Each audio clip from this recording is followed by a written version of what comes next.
The last time we talked about mental health and mental illness generally, like an overview. Today we'll be talking about stress. Okay, someone defines stress as dis-ease. That is DIS hyphen ease. That means anything that makes an individual not to have ease is a stressful situation. Okay, we define stress as a natural response to a perceived threat. Okay, that is what we define stress as. And this natural response could be physical, it could be mental, and it could be emotional. In short, stress just simply means anything that will make you to be tensed, that will make you to be worried, or that will make you frustrated. Now, what are the risk factors and causes of stress? They are called stressors. And stressors can come from the mind, can come from people around us, it can come from, our place of work and all the rest. From research, the following I'm going to mention have been shown to be the top stressors. The things that make people to become stressed. One, the death of a spouse. When an individual spouse dies, it has been shown to cause stress. Then divorce, marriage separation, jail time, someone that has passed through prison before. Okay, such an individual will be stressed. And then the death of close relatives. Generally, injuries and illnesses, okay, could make us stressed. And then poverty, and then retirement.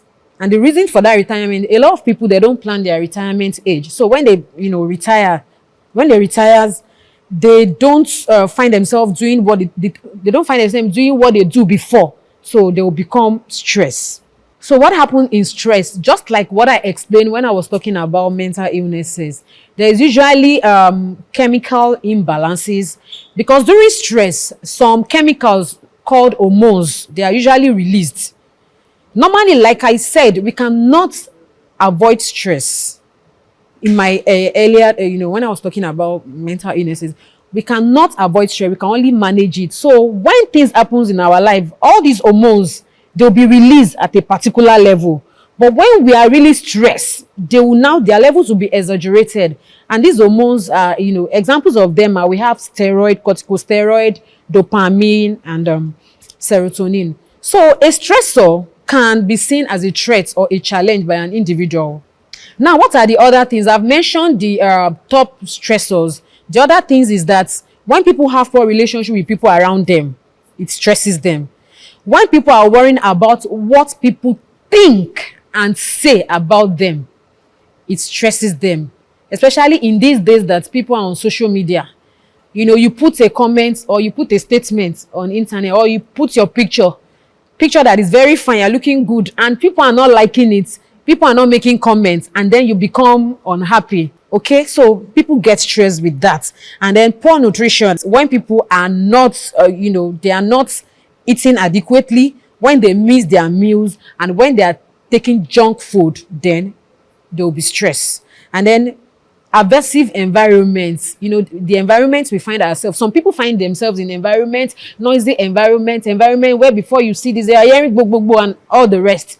It can be so stressful. And then even when the nation is tensed, at different time, at every week, there's always something that will stress, the people. Okay, and you will agree with me on this, that every time when you go online, there is something that will make you stress. Let's talk about work-specific stressors. Having too much work to attend to within a very short time, you will agree with me, causes stress. When your work is not being appreciated at your place of work, it could stress you. When you are not observing break during work hours, you are just working at a stretch, okay, it could cause stress. When we are rushing to work, okay, it could stress us. Then when we mismanage our social life during the weekend, when we are meant to rest, a lot of us will go to Owambe and then do some other things, and these are the time we are meant to use to rest. Okay, and then being stranded in the traffic, oppression from our bosses at work. Now, what are the signs and symptoms of stress? They are divided into 4 categories. We have cognitive symptoms, we have behavioral symptoms, we have emotional symptoms, and we have physical symptoms. The cognitive symptoms includes things such as, when an individual is stressed, their attention will be reduced, they will have poor concentration, their judgments will be, poor, then they will not have insight about what is happening around them.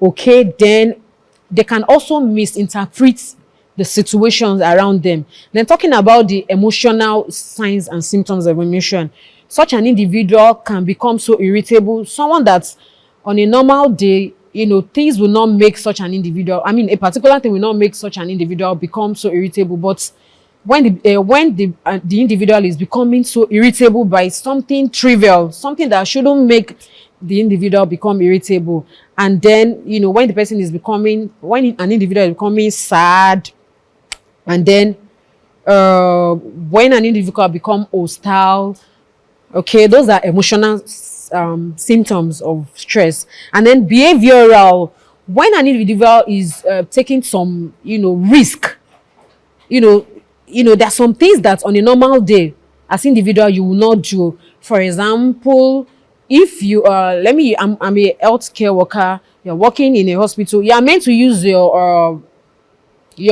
personal protective equipment, okay? But when you're stressed, you may not even remember to use your face mask, you not remember to wear, because your mind, don't forget I talked about cognitive, your mind is not at rest, okay? So you just be doing things anyhow. Then the physical ones, those are the ones we see: palpitation, muscle tension, headache, abdominal discomforts, inability to relax, poor sleep, flashbacks, nightmares. All those symptoms, symptoms are physical symptoms of stress. All those symptoms I mentioned, all those cognitive symptoms, behavioral symptoms, and physical symptoms, they could lead to what we call acute stress reaction or post-traumatic stress reaction. Acute stress reaction are reactions that an individual have when those situations that I mentioned, when the individual have those reaction immediately those stressful situations are occurring, or few days after those stressful situation, or few months after those stressful situation, when the individual is having all those symptoms, palpitation, not having rest, and all the rest, then we say that individual is having acute stress reaction. But when an individual is having those symptoms after 6 months that the situation has happened, then we are saying that individual is having post-traumatic stress reaction. And that is why we will be having like flashbacks, okay, and all those anxiety symptoms, palpitation. And at this point, I want to say that please, we can actually avoid post-traumatic stress reaction, okay? Because a lot of us, we develop post-traumatic stress reaction from what we see, what we hear, especially online. We see a lot of videos that are not palatable. We see a lot of videos, on social media. Some of us, we just share videos when it's not everybody that can accommodate blood. You see a video, there's no caution, there's nothing you are watching, and then we start having flashbacks of those videos, and then from there we start having palpitation, you'll be shaking and all the rest, tremors and all the rest. So we can avoid it by trying to manage what we watch and what we hear online. Now, talking about management of stress starts from prevention, and I'll not use any other thing here than what is universally known as 4A's management of stress, which includes avoid unnecessary stress, alter the situation, adapt to the situation, and accept. Avoidance means, so you ask yourself, this thing that is causing me stress, is this something I can avoid? If you can avoid it, then you avoid it. But there are some situations that we cannot avoid. Then you now tell yourself, okay, that means I have to adapt to this situation. So you have to just adapt to the situation. And then at times you can tell yourself, can I have an alternative? So you alter that situation, alter the situation. I don't want, because of time, I don't want to, start giving examples. But by the time you ask yourself the question, you'll be able to know the one you can avoid. You will know the one you can adapt to. You will know the one you can alter. And then at times you just have to accept. This is the situation. So now let's just mention some few, things we can do in managing stress. Now, there's something called ventilation of emotion. When we are going through stressful situation, we can ventilate our emotion. What does that mean? It means that we have people that we can share our burden with. It helps a lot. You will agree with me. When you are going through a situation, you are boiling, you are going through a lot of stressful situation, and when you just have an individual that you just share that situation, you just find out that you just become calmer. I mean, you become calm. So it's a very good one of the ways that we can manage stress. Okay, that's ventilation of emotion. Another one is having good coping techniques. There are so many coping techniques.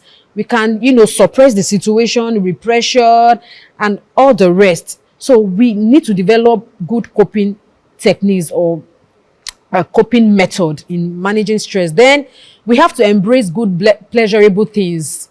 There are so many pleasurable things. So as individual, you have to identify what gives you pleasure. Is it music? Is it when you go to cinemas? Is it when you're chatting with your friend? So you have to identify your own, because like I said, we cannot avoid stress, but when it is happening, think of those things that make you happy.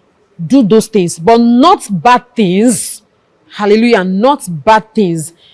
For example, watching pornography or masturbating could give some people pleasure, okay, but it is not a good it is not a good pleasurable things, and I know it is not acceptable in this church.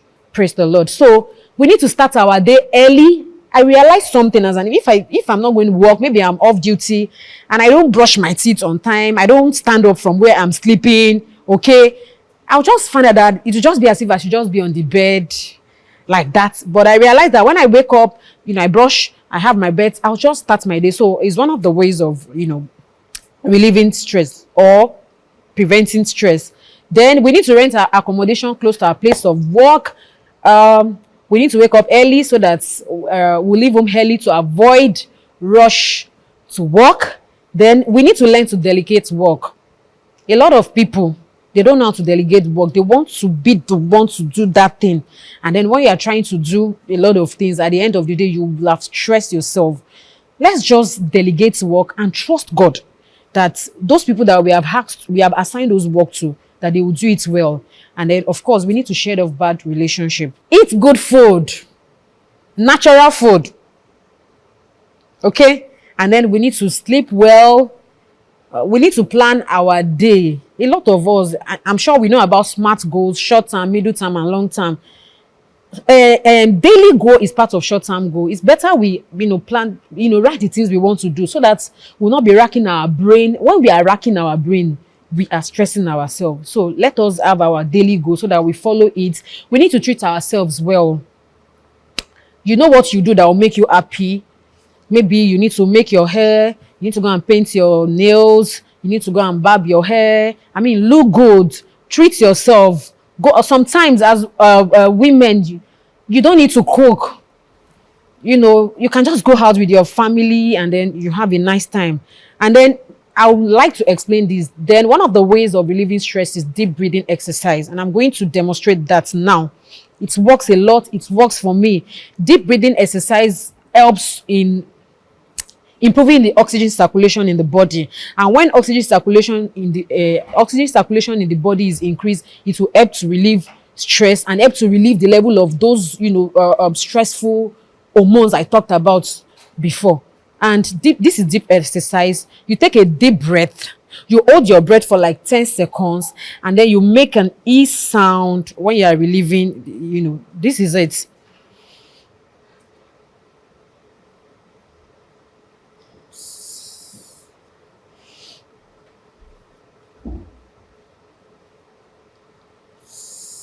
You need to do this for like 3 minutes continuously. You take a deep breath for 10 seconds. So if you repeat it for 3 minutes, you will see that if you're having palpitation or you're having tremors or you are in a situation where you are stressed, just find a place, do this deep breathing, you'll be fine. But when the stressful situation is post-traumatic stress disorder, I told you what it means.